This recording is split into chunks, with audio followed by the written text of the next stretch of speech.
Hello Aries, and welcome to my channel Tarot by Gabrielle. This is going to be a general reading for Sun, Moon, Rising, and Venus signs, looking at your connection to the person that you are dealing with and needing to learn the most from right now. We're looking at all three sides of the connection. We've got your energy toward it, their energy toward it, and the energy in between it, the concept being that there are three sides to every story. So we're looking at your version of the truth, their version of the truth, and this higher level unbiased truth in the middle. This middle section is looking at what is the deeper purpose of the connection and the best way for you to move forward in order to align further with your higher self. As I do in all of my readings, I've pulled the overall energy and clarified those messages, as well as the overall theme for the reading, which we'll jump into in just a second. But I still have a different tarot deck I'll be pulling from for each side of the connection, as well as the advice deck that I'll be using to close out the reading in the extended. Any information on the extended reading or on booking a personal reading with me is in the description box below. Last thing, please remember that these are general readings. They are not here to resonate fully for everyone, and they won't resonate fully for everyone. So do please remember to take what does resonate and helps your personal situation and leave what does not. On that note, the whole reading can be reversed. If that is the case for you, that's totally fine and totally normal. Again, the point of these readings is for you to take what helps and resonates and leave what does not. All right, Aries, let's jump on in. On your side of the connection, you have follow your heart with the Five of Wands. I feel like you're trying your best to follow your heart, yet at the same time, you're very conflicted. And I feel like there's a reason for that. I feel like, in your heart, I feel like you know what it is that you desire. You desire to be loved well, to be treated well, to be respected.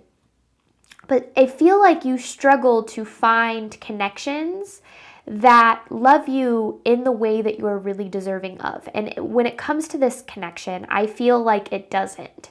Now, that doesn't mean that it never has, and that certainly doesn't mean that it's just completely a waste of your time, but I do very much feel like there's more to what's going on here than is on the surface. Now, I pretty much say that in every single reading.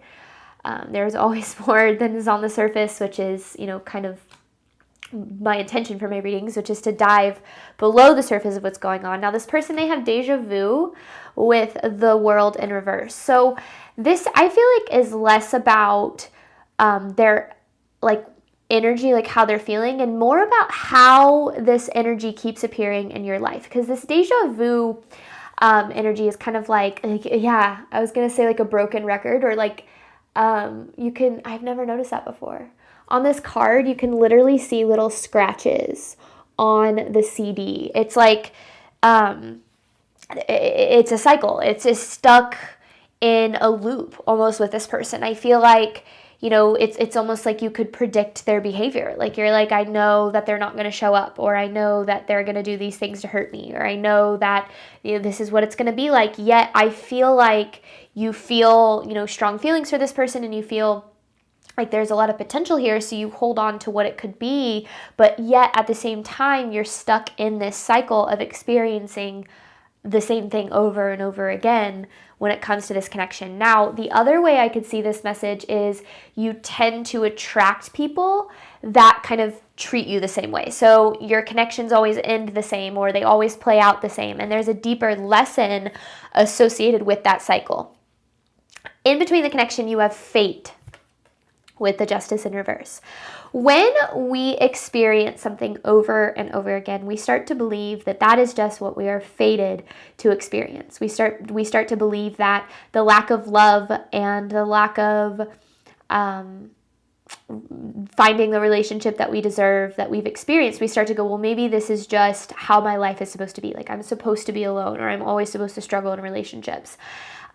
Fate, I've always explained it is this. I believe that we have a fate and we have a destiny. And our fate is going to be the product of our karmic cycle. So, 95% of our movements, choices, and decisions stem from our subconscious. Only 5% of the way we interact with our reality is conscious level decision making. And our subconscious is made up of how we have internalized our experiences. So the experiences that we've gone through, the trauma that we've had, the relationships that we've had, because of these experiences, we have adopted certain beliefs. We've adopted beliefs that we're not lovable, that we're not good enough, that our value comes from how much we give, and that reciprocity in a relationship doesn't exist. Whatever the case might be, we come to believe certain things about ourselves and about love. And whether or not we realize it, before we heal, before we, get on a spiritual journey or a growth journey, we allow that subconscious to make decisions for us. So the ways that we feel unlovable, we take actions from that place of feeling unlovable, and we experience connections that make us feel, that essentially further those beliefs. One of my favorite quotes is by Carl Jung. It says, until we make the unconscious conscious, it will direct our life, and we will call it fate. And to be honest with you, Aries, it kind of seems like you're really getting the short end of the stick here in your relationships, because I don't feel like this is just necessarily talking about this person. It could be, depending on how the cycle is appearing in your life. But I feel like the universe is trying to say, like, this isn't, you do not have to continue to experience this lack of love that you've had. This is a cycle, and there's something to be learned and healed in association with this cycle. But once that is, once you learn what you need to and you heal from whatever this is, or you heal whatever the root of it is, you will, and it is possible for you to have the love that you are ultimately looking for. The overall theme of the reading is you deserve love. You are lovable. And so the universe is saying you deserve love. You might not have found it yet, or you might be struggling to find it, but you are absolutely deserving of it. So really interesting overall kind of messages here, but let's dive in a little bit. Aries side of this connection, you follow your heart with the 5 of Wands. This is Aries side of the connection to the person they are dealing with.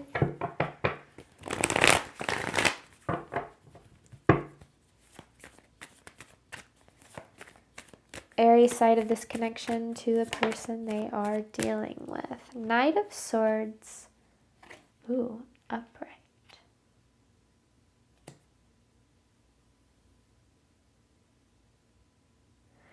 All right, Aries.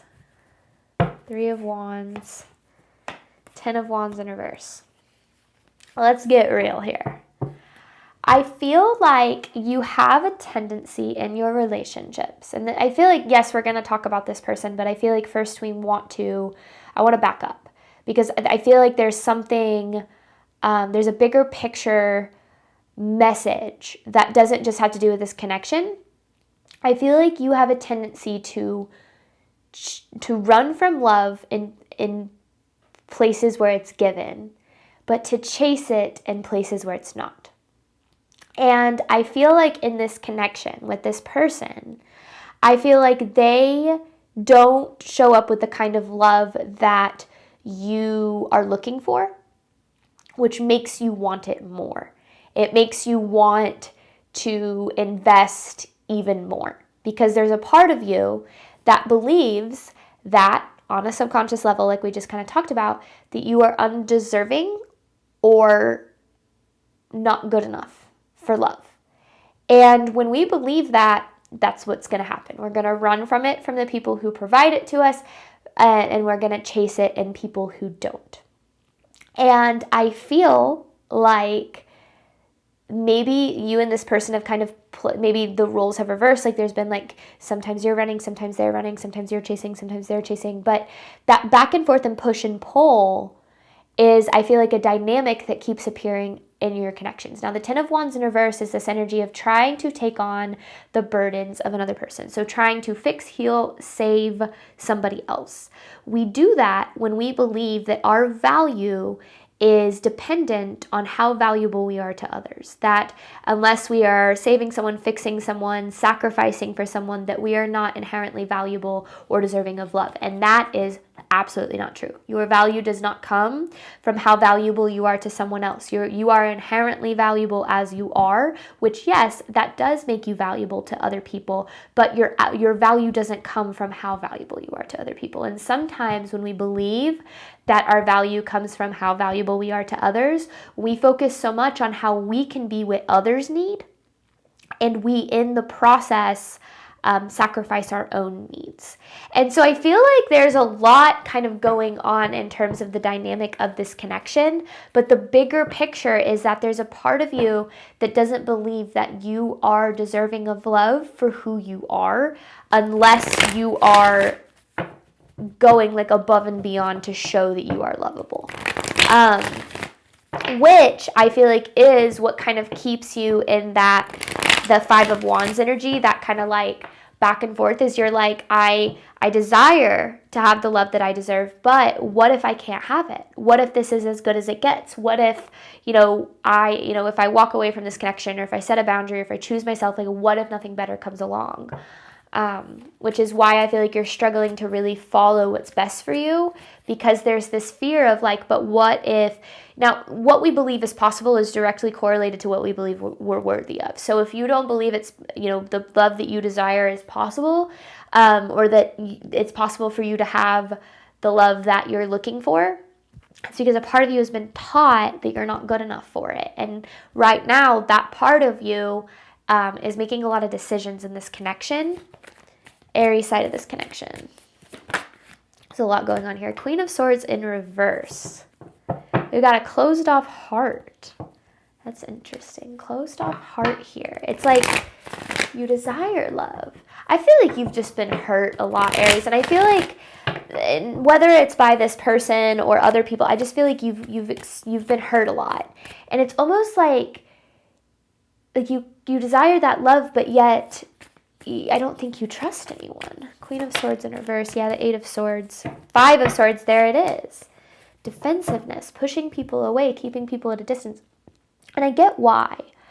One of the quotes that has been kind of coming through in my readings this week is, let your heart remain unbreakable, but never by the same hand twice.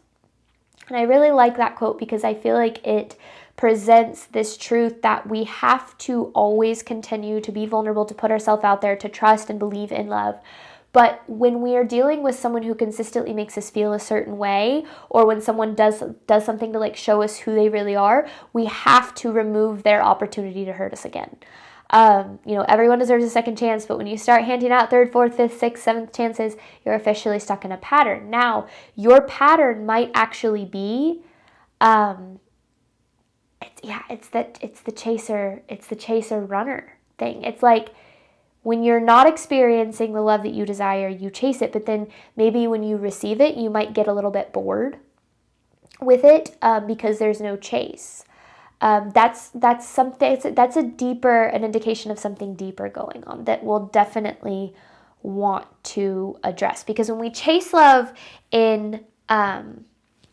when we don't believe that we can have the love that we desire, we will do pretty much everything to prove that to ourselves. So we'll chase it in people who don't provide it to us, and which will say, see, I can't have it. This person won't give it to me. But then we'll run from it when it is provided, to say that we'll make up whatever reasons to push it away. So I do feel like there's something about not being open to giving and receiving love for some reason. Like consciously you might be like, no, I really want that. But there's something going on below the surface that is keeping you from being able, there's a karmic cycle at play in your life here. Aries side of this connection to the person they are dealing with. Because I feel like you do very much, it's so interesting because this doesn't even really feel like it's about this person as much as it is about the cycle that this person represents. But anyway, let's get more. This person's, or Aries energy toward the person they're dealing with. The Ten of Swords. Oh my gosh, yeah. Look at that. You just keep getting screwed over. You keep getting your heart broken. You keep experiencing, I don't know if it's like betrayal or abandonment. Just, I feel like this is the cycle. There it is. There's the Five of Wands. And I feel like we got to get you out of this cycle because you're not fated to this, okay? You might have experienced it a lot in your lifetime, but you're not fated to this. There might be a karmic cycle that makes it feel that way, but again, until we make the unconscious conscious, it will direct our life and we'll call it fate. But what you've been through is no indication about what's possible for you. So I feel like if we can get to the root of this cycle and break you out of attracting kind of this same pattern in your relationships, then you'll be able to get to the other side of it, which will open you up to experiencing the love that you've been looking for. Because yeah, I feel like this person did some damage, and I feel like there's this part of you that's like almost not surprised. Like you're like, well, this is just kind of how it goes. I get my heart broken or I get screwed over. Like this is just what happens. It's not what happens, it's what has happened. So there's more to this than you think. Let me get energy for this person's energy toward Aries. Deja vu with the world in reverse. This is such an interesting message, and it feels very specific. It feels like this is something that someone specifically needs to hear. It doesn't feel as general as it usually does. This person's energy toward Aries. And to be honest with you, some of my messages have really been feeling that way recently. Ace of Wands. Two of Cups in reverse.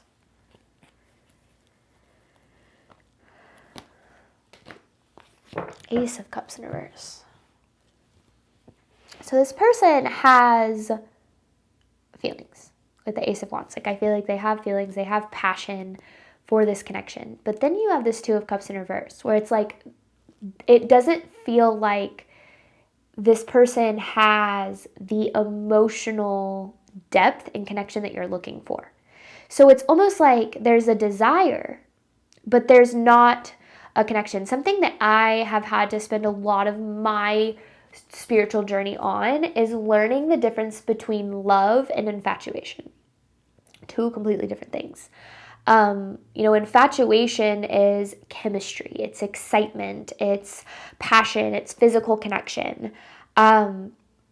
Love is, and I'm not saying you can't have both, but love is trust, it's security, it's vulnerability, it's deeper. Infatuation is very surface level. A lot of people spend a good percentage of their life in very surface level relationships. And honestly, before you kind of get on a healing journey or a spiritual journey or a growth journey, that's kind of like what you look for. You look for those surface level relationships, people that bring out that you're, physically attracted to, or people that make you feel the butterflies and the excitement. That isn't actually the kind of love that our soul craves. Our soul craves commitment. It craves, someone who chooses you, someone who is vulnerable about, not just someone who is infatuated with you, love versus attention, someone who gives you attention and who enjoys your presence doesn't necessarily mean that they know how to love you. Learning the difference between the two is so incredibly important. I have a dog hair on me. And I feel like what I'm gathering, because this Ace of Cups in reverse is this energy of like emotional repression, like almost pushing down the way that they feel, not in touch with their feelings, basically is what this is. Two of Cups in reverse, separated from self. I feel like the best that they have to provide is surface level connection. And I feel like that's the cycle.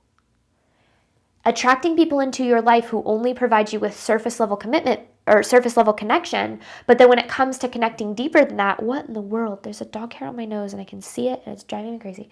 But when it comes to, the honesty and the vulnerability and the effort and the the connection that you're looking for, I feel like that's always lacking.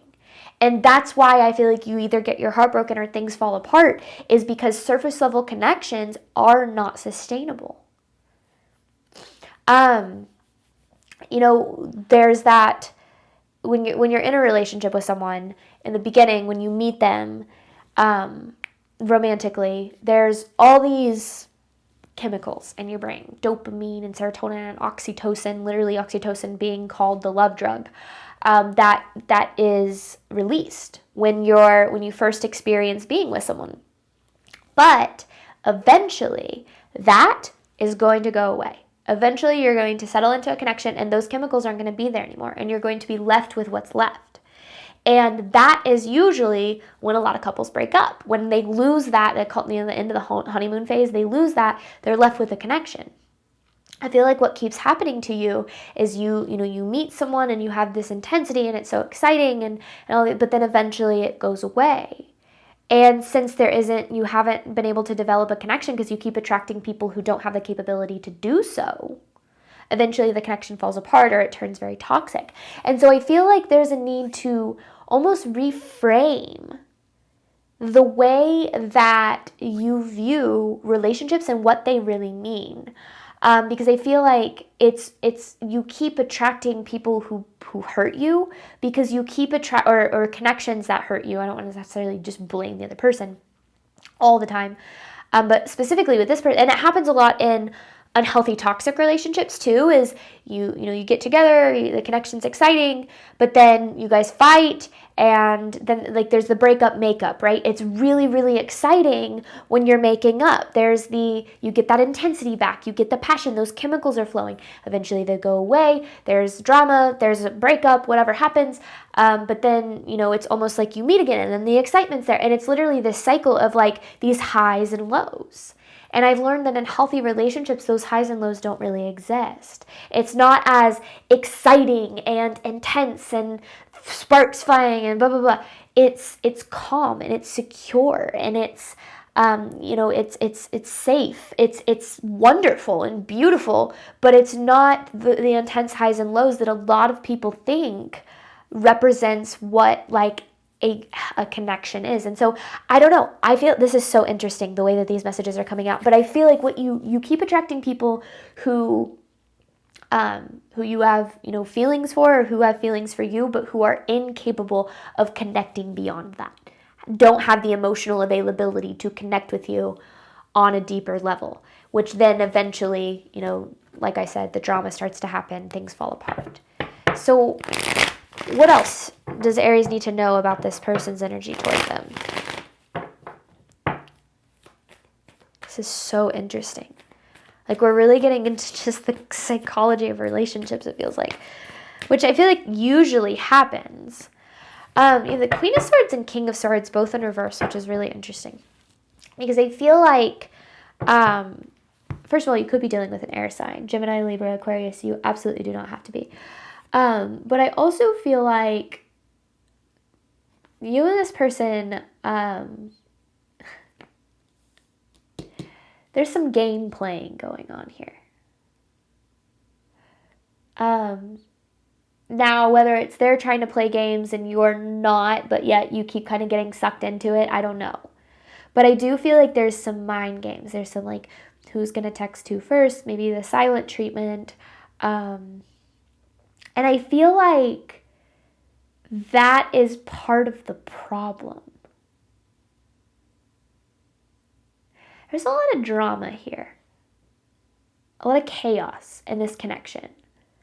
And I feel like, and I'm not blaming you and I'm not blaming them, I think that sometimes people meet and it's dramatic because there's triggers and there's traumas and everything's, but I feel like, remember, we're talking about some sort of cycle that keeps you from being able to experience the love that you're looking for.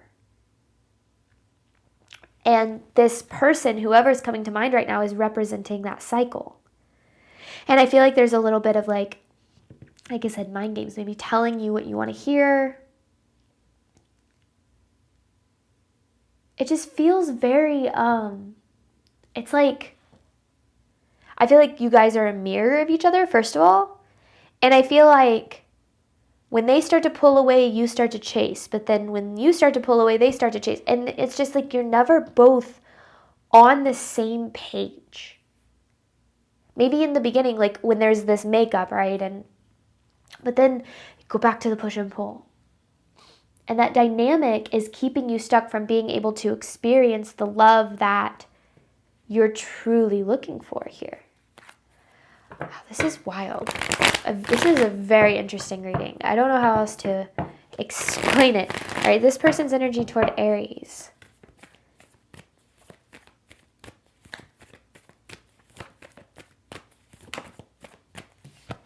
There's the karmic. You keep attracting karmic relationships. Or you're stuck in a karmic cycle with one specific person. Because this energy is very karmic for you. What else does Aries need to know? Because there's the Justice in reverse again. What else does Aries need to know about this? And I feel like this relationship is very you versus them. And healthy relationships come from a place of us versus the problem, or us versus, you know, everything else. But when it turns into like me versus you, or like you versus them, then it becomes about winning. It becomes about being right. It becomes about, you know, ego things, which is super easy to do. I have to check myself on that all of the time in my relationship to make sure that I'm always trying to stay from this place of us versus the problem. Like, it's not my fiance versus me when we're in arguments. It's not about being right. It's about figuring out how the other person feels, trying to see things from their perspective, and then coming to a mutual understanding or agreement in order to move forward, which takes communication and listening and things that I did not used to be good at in the past. I used to be in a lot of relationships where, honestly, a lot of times I would just kind of start arguments because I needed the validation. And I feel like I lived in chaos. Like, I preferred chaos. I didn't know how to be secure in a relationship. I'm not saying you're like that, but I can understand being in those positions and like not understanding how to have healthy dynamics. When I first met my fiance and we first had a relationship, I literally had no idea how to be in a healthy relationship. I had to luckily I had done enough healing and I had enough self-awareness at this point in my life that I understood my traumas and my triggers and how they affected me. But I really had to learn to like check my ego at the door. And our relationships can really pull that out of us because our relationships tend to trigger our shadow side, our unhealed side. And I feel like that's what you and this person do. It's like you triggered the hell out of each other. And I feel like it goes from being like exciting and wonderful and fine to just like chaos and arguing and fighting and intensity and just like back and forth. And it's a lot. And I feel like the reason that this is all coming up, this is not the universe saying like you're doing things wrong, like you can't have the love. It's literally Spirit's way of saying you deserve love. We've just got to help you find it, because I feel like what actually, like, this isn't you, the conflict that exists between you and this person isn't actually conflict versus you and them. It's conflict versus you and them and them. So this I deserve love, but I don't believe I'm worthy of it, or I want love, but I don't believe I deserve it. That, you know, them saying the same thing, I want love, but I don't know if I deserve it. So it's this push and pull. I want it, like, let me have it, chase it, but then you get it and you're like, oh, but I don't know if I deserve it, and you push it away. But then you want it, so you chase it, and you're both doing it. This isn't just like one's a chaser, one's a run. This is come from both sides. And I feel like that dynamic, that push and pull, is keeping you from being able to experience the kind of connection that you truly, truly deserve. Because remember, you're not fated to this cycle. This is just a cycle. But we got to get you out of this cycle, which is going to come with, first of all, recognizing the cycle exists, and then getting to the root of like, okay, well, why don't I believe I'm deserving of love? Why do I push it away? Why do I chase it where I can't have it? And how can I get out of this habit so that I can open myself up to the love that I've been looking for all along? In between this connection, you have Fate with the Justice in reverse. I am going to hop on over to the extended. We're going to look at the deeper purpose and the best way for you to move forward in alignment with your higher self. This was such a weird reading, Aries. I hope that it resonated for someone out there. Thank you so much, as always, for your support of my channel. And as always, Aries, I wish you nothing but love and healing on your journey moving forward. All right, bye, Aries.